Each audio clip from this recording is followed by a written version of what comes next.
Antes de empezar, viajeros del multiverso, por favor, ayudarnos con un like. Suscríbete y ayuda a que este canal crezca. Queremos traerte todas las historias del Continuous Nexus de Tolmarer y otros relatos. Es un gran proyecto, es mucho trabajo, pero nos encanta traerte todo este lore y audiolibros. Tu like nos ayuda a saber que te gusta lo que hacemos y nos anima a continuar. Millones de gracias. La senda de las estrellas, del Continuous Nexus de Tolmarer. Capítulo 6. Kines 3. Escenario, estación orbital Pérgamo, borde exterior de la cuaderna de Ekrondagan. 10.192 años estándar, tras la conjunción infernal. Primera parte. Aquella estación olvidada por la luz, al igual que tantas otras estructuras colosales diseminadas por la vastedad del Eternum, era un vestigio mudo del paso de los primigenios durante los 2 primeros milenios estándar posteriores a la conjunción infernal. Un tiempo envuelto en oscuridad, donde los ecos de la guerra y la caída aún impregnaban cada rincón del espacio. Un tiempo sin mapas, sin reglas, sin refugio. Un tiempo de confusión, caos y destrucción, donde una única potencia, los exoditas primigenios, emergió entre las brasas de los mundos rotos, expandiéndose como una sombra sagrada sobre las 2 únicas cuadernas conocidas por la humanidad, Ekrondagan y Embardagan. La estación Pérgamo, olvidada en el filo del vacío, flotaba como un cadáver en un ataúd cósmico. Sus sistemas vitales habían sido desactivados hacía ya más de 5 milenios. No quedaba rastro de calor, ni señal de vida, tan solo una estructura inmensa, elegante, construida en puro metal exo, suspendida entre las estrellas como una ruina colosal, vestigio de un arte perdido. Ni luces, ni pulsos, ni advertencias, tan solo el silencio, un silencio absoluto, más antiguo que la historia humana. Durante generaciones, aquella reliquia flotante fue evitada por superstición o por respeto. Pero el tiempo, como siempre, terminó por hacerla accesible. Fue ocupada en parte por mercaderes, saqueadores y peregrinos del abismo, los eternos nómadas del espacio, que intentaban colonizar los restos del pasado sin comprenderlo, sin honrarlo. Incluso así, la mayor parte de la estación permanecía sellada, intocable, devorando en su interior las sombras de lo inconcebible. Kines había llegado allí tras una travesía prolongada, siendo Pérgamo su quinta parada en lo que iba de ciclo. Desde su partida de Hela, tras su abrupta y sangrienta despedida, el Nin había surcado rutas olvidadas, naves estelares decrépitas y estaciones errantes cuyos nombres ya no figuraban en los mapas. Todas eran escalas en su viaje sagrado, un peregrinaje sombrío que tenía un único fin: el ojo del caos y la destrucción de Abaddon. No era un camino marcado. Kines no seguía rutas comerciales ni coordenadas estables. No respondía a emisarios ni aceptaba encargos. Sus movimientos eran dictados por algo más antiguo que la lógica, el instinto, los sueños, la sed de su espada maldita y ese presentimiento constante de que algo, o alguien, lo esperaba en cada parada. Así llegó a Pérgamo. No por mapas. No por contratos. Sino porque lo había visto. En un sueño. Y Kines, aunque era hombre de acero, fiaba su rumbo a los presagios. Obtuvo permiso de atraque para 2 días estándar. La autoridad portuaria era un ente nominal, una coalición de clanes nómadas que fingían control, pero solo gestionaban lo poco que la estación les había permitido ocupar. Durante 48 horas recorrió corredores que nadie visitaba, bóvedas vacías, plataformas huecas y arterias muertas. Nada. ¿Cómo encontrar una reliquia intacta en un lugar saqueado durante siglos por manos codiciosas? Y, sin embargo, justo cuando la última sombra del plazo concedido empezaba a alargarse, en el silencio de una nave sin rumbo, entre escombros olvidados tras un muro derrumbado y restos de antiguas expediciones, el destino habló. O tal vez fue el ocaso. Kines lo vio. Allí, oculto bajo capas de polvo milenario y desperdicios oxidados, yacía un objeto que no pertenecía a aquel desorden humano. Era pequeño, no mayor que el puño de un niño, pero su forma era perfecta, un tetraedro puro, de esquinas afiladas, construido en auténtico metal exo. Su superficie, negra como el abismo, absorbía la tenue luz de su linterna sin devolverla. No brillaba. No latía. Pero era real. Genuino. Y estaba vivo. Kines se agachó en silencio, como si el aire contuviera la respiración. No lo tocó de inmediato. Lo contempló, reconociendo en él algo familiar, algo antiguo, algo que parecía llamarlo por su nombre desde hacía siglos. Sabía que aquel objeto no estaba allí por azar. Y entonces, Abaddon, la espada que nunca dormía, susurró desde la vaina. No lo toques. Pero Kines, como siempre, no obedeció. Segunda parte. Alquilando su espada al mejor postor, Kines había logrado sobrevivir, arrastrando su existencia errante por los sistemas más civilizados de la cuaderna estelar de Krondagan. Su objetivo seguía siendo el mismo: hallar un transporte, una facción, una puerta cualquiera que tuviera el poder de internarse en la red de anomalías y escapar del laberinto humano de su cuaderna de origen. Pero todo, hasta entonces, había sido en vano. La red se cerraba sobre sí misma, como un nudo cósmico del que parecía imposible deshacerse. Un mes estándar y 4 paradas después, el Nin alcanzó por pura coincidencia el espacio puerto de la capital de Nod. Había llegado exhausto, decepcionado, sin rumbo claro y con el alma saturada por la monotonía de los fracasos. En una taberna oxidada y ruidosa, junto a una de las pasarelas de atraque, encontró un rincón sombrío donde sentarse a observar el ir y venir de los cargueros, transportes y astronaves de contrabandistas que acudían en busca de reliquias exo entre las ruinas de los primigenios. Allí, en silencio, mientras apuraba una pesada jarra de hidromiel local, el mestizo de Kurgan y humano jugueteaba sin pensar con el objeto que había encontrado en Pérgamo, un pequeño tetraedro de metal exo, frío al tacto, inerte desde su hallazgo. Lo hacía girar lentamente entre sus dedos, con la misma naturalidad con la que otros en su lugar acariciarían un talismán. Sus 2 espadas, cruzadas sobre el asiento interior de su mesa, dormían sin inquietud. Por ahora. Fue entonces cuando sucedió. 2 hombres cruzaron el pasillo junto a su mesa, absortos en su conversación, sin percatarse de su presencia. El primero avanzaba con paso firme, el segundo, ligeramente más bajo y de rostro más joven, le seguía de cerca. Justo al pasar junto al Nin, el tetraedro reaccionó.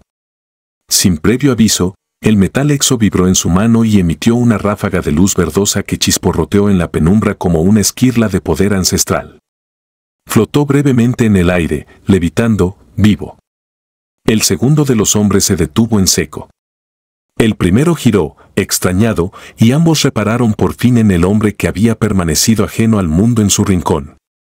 Vieron la espada. Vieron su piel gris. Vieron los ojos negros, como pozos de obsidiana. Pero, sobre todo, vieron el artefacto flotando sobre sus dedos, emitiendo una energía que parecía atravesar el metal y la piedra. El segundo hombre hizo un gesto al primero para que siguiera su camino. Y él, solo, se volvió hacia Kines. «Disculpe, caballero», dijo, con voz medida. El Nin no respondió. Ni siquiera alzó la vista. Su rostro no invitaba a la charla, y mucho menos a las preguntas. Pero el incidente del tetraedro era demasiado inusual para ser ignorado. «Me llamo Tales. Soy científico aquí en Nod», prosiguió, dando un paso adelante. «¿Podría decirme de dónde ha sacado ese artilugio?» Kines levantó lentamente la cabeza.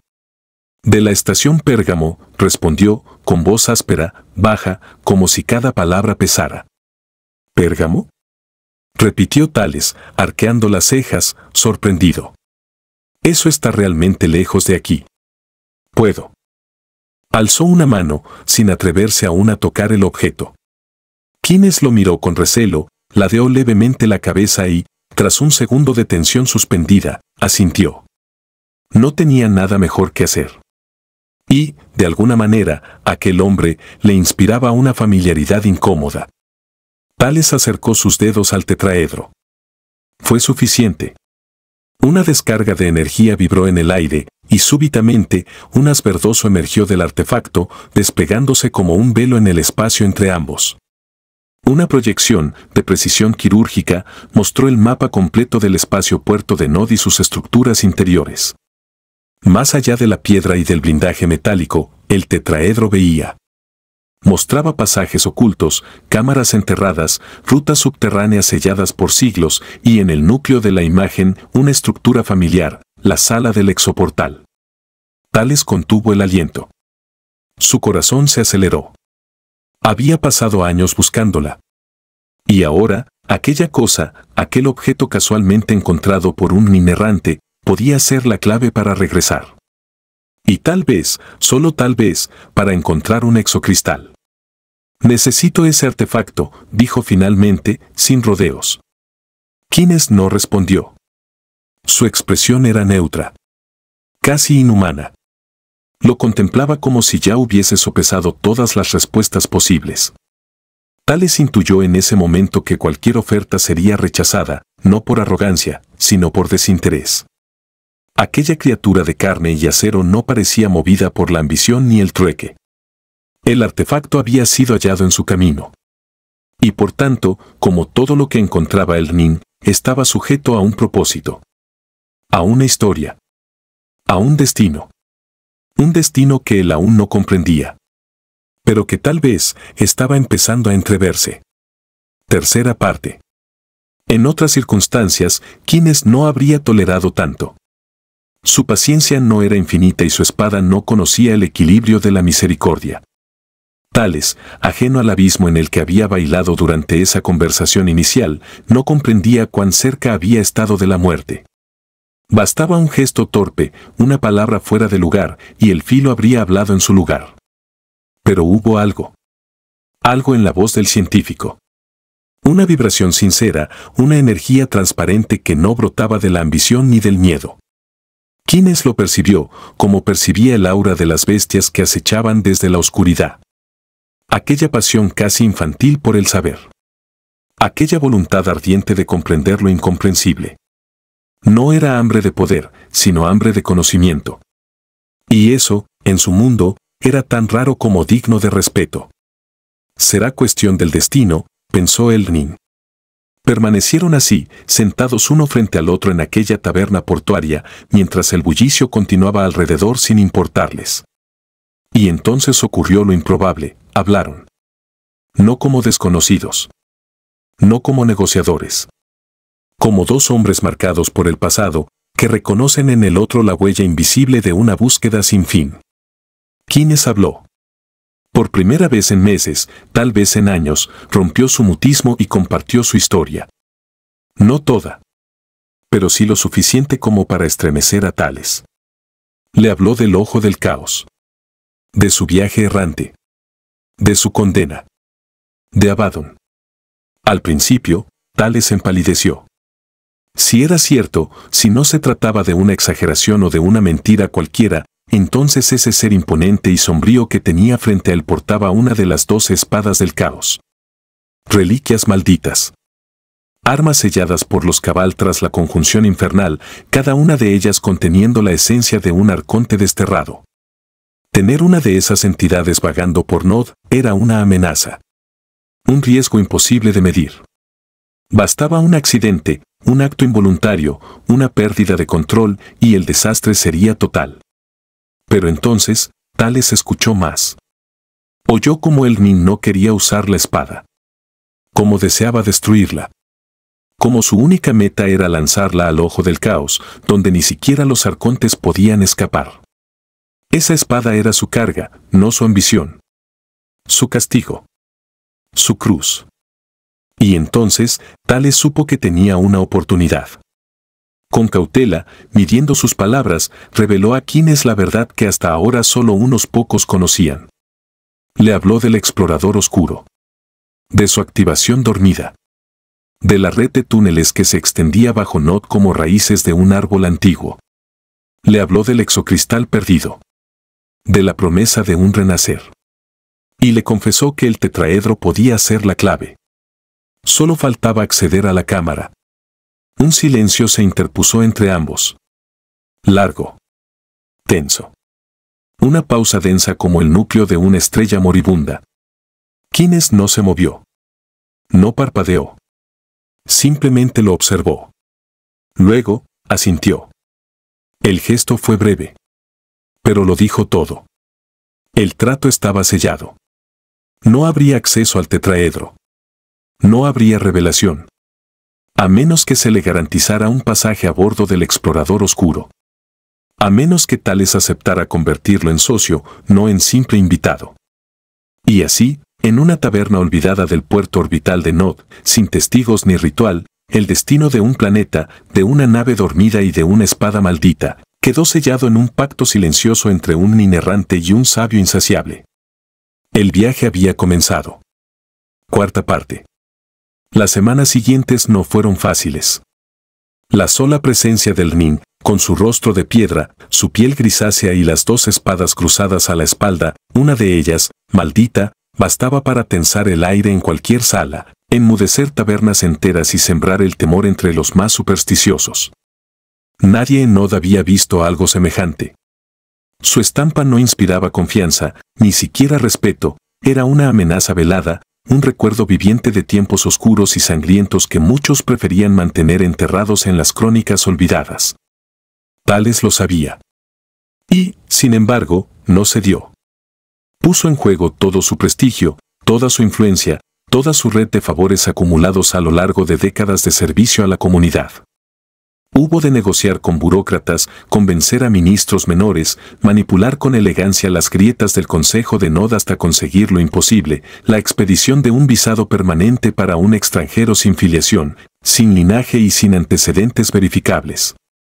Quienes no tenían nombre en los registros, ni patria, ni pasado oficial. Tan solo una presencia, una espada y una misión. Pero eso fue solo el comienzo. Lo verdaderamente difícil fue lo que vino después, convencer al Consejo de que le concedieran una de las 33 plazas sagradas. Una plaza entre los elegidos. Una de los asientos sellados en los registros de la exomatriz, el cristal de memoria donde quedaba rubricado el contrato ancestral que regulaba el futuro viaje en el explorador oscuro, aquellas que habrían de marcar la historia futura del pueblo de Nod. Las reacciones no se hicieron esperar. Nobles, tecnócratas, burgueses enriquecidos, descendientes de clanes fundadores, todos protestaron con furia contenida. ¿Cómo podía ofrecerse un puesto a un forastero? ¿Quién era aquel hombre gris, con mirada abismal, que ni siquiera se dejaba ver en público? ¿Qué garantías ofrecía? ¿Acaso no era una amenaza más que un salvador? Pero la voz de Tales pesó más. Con voz firme y mirada encendida, el sabio repitió una y otra vez que sin quienes jamás hallarían la cámara sepultada tras el seísmo. Que solo gracias a él, a sus conocimientos de tecnología exo, a su experiencia con ruinas, a su dominio del arte de la navegación ancestral, podrían desbloquear el legado de los exoditas. Tales no reveló nunca la existencia del tetraedro. Ni una palabra. El secreto permaneció sellado entre ambos. Y el consejo cedió. Se firmó el contrato. El cristal de memoria fue activado. Y la identidad de Quines quedó inscrita para siempre como uno de los 33. Solo entonces, el nin permitió que Tales tomara posesión temporal del artefacto exo. Solo entonces, y no antes. Desde aquel día, y durante los años siguientes, Quines vivió al margen. No se integró. No buscó compañía. Se retiró a la selva, a poca distancia de las ruinas, donde instaló un enclave oculto y autosuficiente. Un puesto solitario, protegido, desde donde se comunicaba únicamente con Tales y con unos pocos miembros de su círculo de máxima confianza. Nadie más. El gobierno de Nod accedió incluso a censurar cualquier información sobre su presencia. No debía saberse que un nin errante caminaba sobre su suelo, y mucho menos que el explorador oscuro reposaba en silencio bajo sus fríos océanos. No convenía a nadie. El nin estaba oculto y el secreto se mantenía. Mientras tanto, la arqueología oficial seguía su curso. Excavaciones, túneles, expediciones. Y cuando Tales murió, víctima de unas fiebres oportunas que nadie supo curar, fue Lutero quien tomó el mando. Pero el mapa ya estaba trazado. La cámara del exoportal había sido localizada. Sepultada bajo capas de roca y corredores derrumbados, sí, pero localizada. Y aunque acceder a ella requeriría aún largos años de trabajo, el legado de Tales no se había perdido. Su hijo mayor, Diante, ya se preparaba para ocupar su lugar. Y su hija Cleona, como una semilla viva del espíritu de su padre, profundizaba en el estudio de las reliquias, tratando de comprender aquello que aún nadie comprendía. ¿Y Kines? Kines esperaba. Observaba desde la sombra. Paciente. Callado. Porque sabía que el día se acercaba. El día en que el explorador oscuro abriría de nuevo sus ojos y las estrellas volverían a llamarlo. Si has llegado hasta aquí, gracias por escucharnos. Estamos trabajando continuamente para generar cada vez mejor contenido. Lore y audiolibros de las series del Continuous Nexus, como de otras sagas históricas, de fantasía épica y oscura o de misterio, de Tolmaer. Suscríbete y activa la campana para no perderte la siguiente entrega. Por favor, regálanos tu like y ayuda al algoritmo a encontrarnos. Más amigos, será más contenido y más historias. Tu apoyo es nuestra fuerza. Hasta pronto.